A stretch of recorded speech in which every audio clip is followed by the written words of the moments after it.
Good morning and welcome back to Jaswant Pathak YouTube channel. जैसा कि मैंने आप सभी से प्रॉमिस किया था कि हम मॉडर्न हिस्ट्री के लेक्चर लेके आएंगे और मॉडर्न हिस्ट्री में हम शुरुआत करने जा रहे हैं मुगल साम्राज्य के पतन से। मुगल साम्राज्य का पतन आप सभी को पता है कि 1707 में डेथ ऑफ औरंगजेब के बाद में शुरू हो गया था।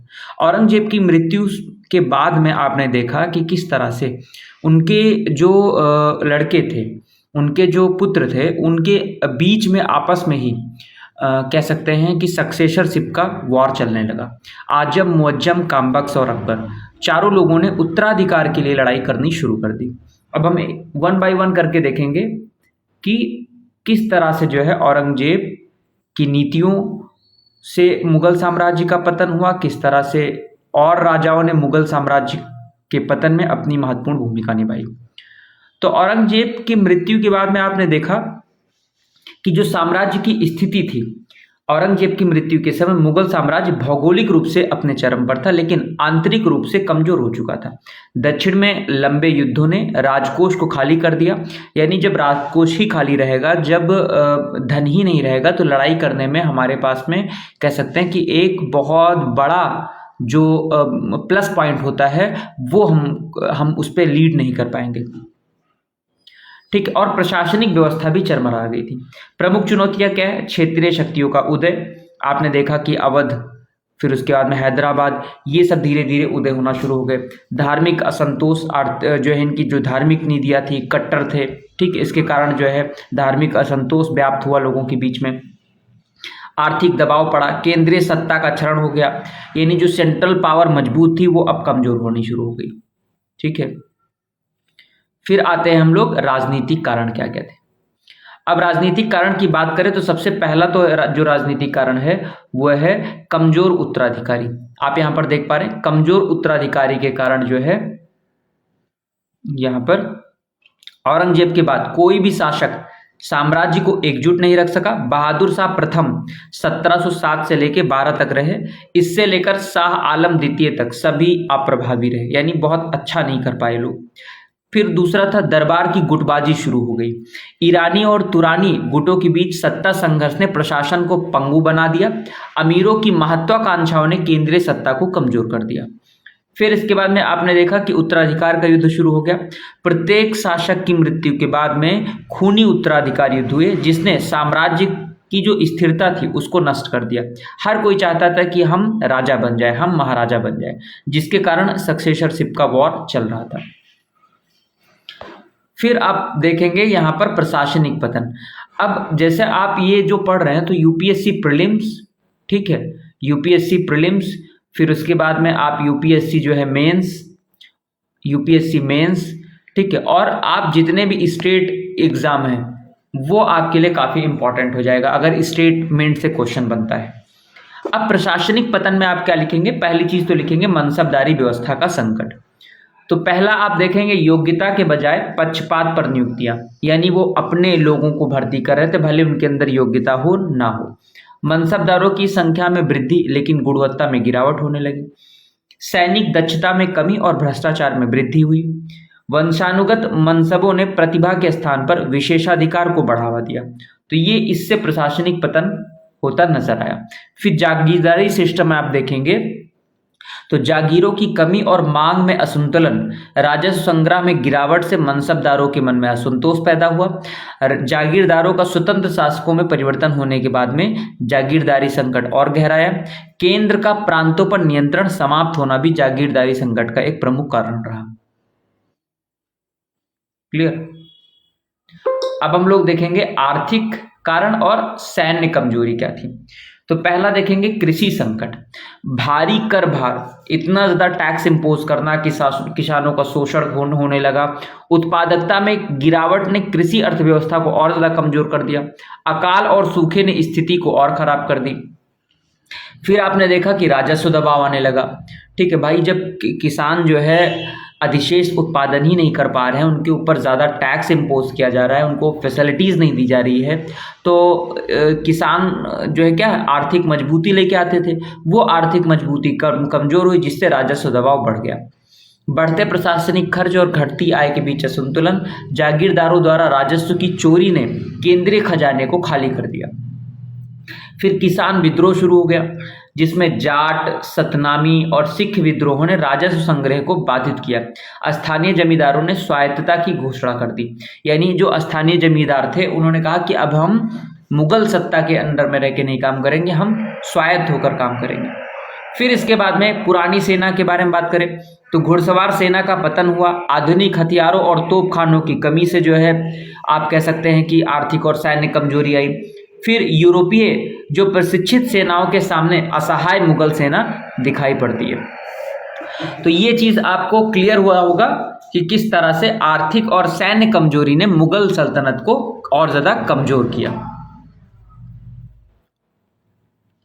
अब आते हैं हम लोग विदेशी आक्रमण के ऊपर। तो जो मुगल सल्तनत थी वो विदेशी आक्रमण के कारण भी कमजोर होती गई।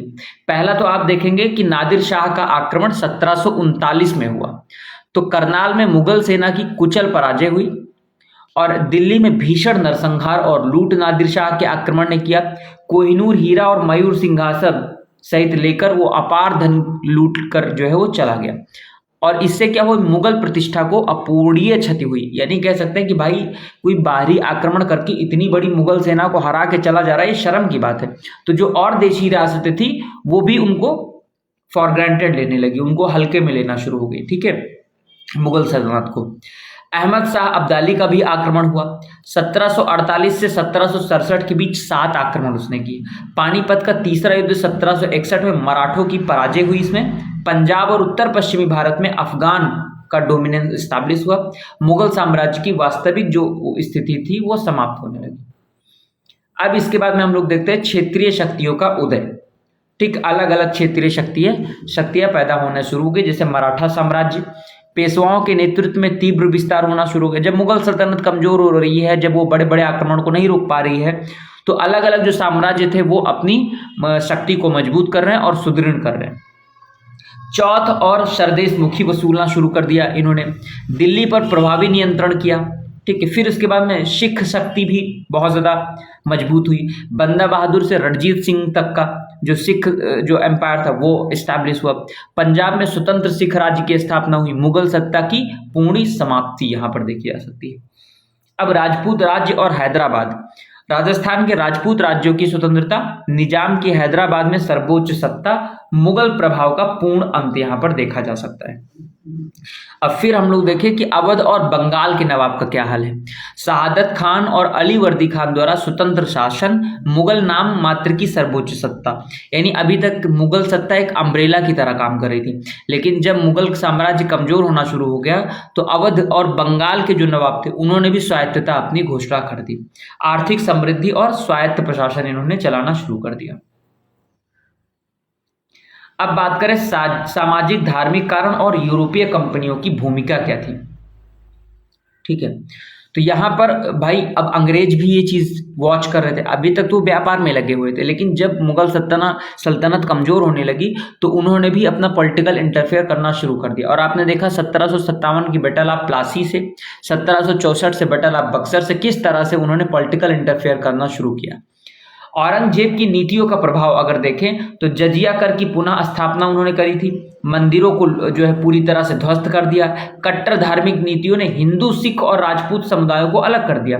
धार्मिक सहिष्णुता की अकबरी परंपरा का अंत हो गया। यानी जो अकबर था उसने धार्मिक सहिष्णुता का काम शुरू किया था, उसको औरंगजेब ने पूरी तरह खत्म किया था। इधर ईस्ट इंडिया कंपनी अपना विस्तार कर रही थी। व्यापारिक विशेषाधिकारों से राजनीतिक शक्ति तक। प्लासी 1757 मैंने बताया, बक्सर 1764 के युद्धों ने बंगाल, बिहार और उड़ीसा पर ब्रिटिश नियंत्रण स्थापित किया। दीवानी अधिकारों ने आर्थिक शोषण का मार्ग प्रशस्त किया। तो ये सब कुछ कारण थे ईस्ट इंडिया कंपनी के विस्तार के। अब बात करें आर्थिक निकासी और सहायक संधि की। ठीक है, तो भारतीय संसाधनों का ब्रिटेन में स्थानांतरण होना शुरू हो गया। सहायक संधि प्रणाली जो थी उसने भारत राज्यों को कठपुतली बना दिया। स्थानीय उद्योगों का विनाश हुआ और कृषि का व्यवसायीकरण शुरू हो गया। ठीक है, इससे और ज्यादा चीजें खराब होती चली गई और अंग्रेजों को मौका मिल गया जो है भारत के अंदर राज करने का।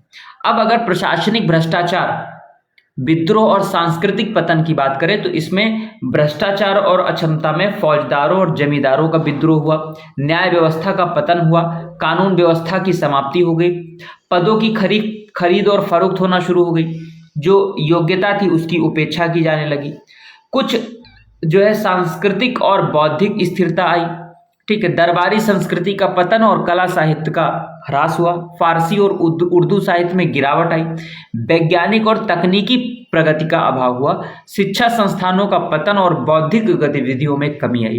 तो ये जो टाइम पीरियड था, मुगल सल्तनत खत्म हो रही थी, साथ साथ में सारी चीजें भी उसकी खत्म हो रही थी। फिर किसान और जनजातीय विद्रोह शुरू हो गए।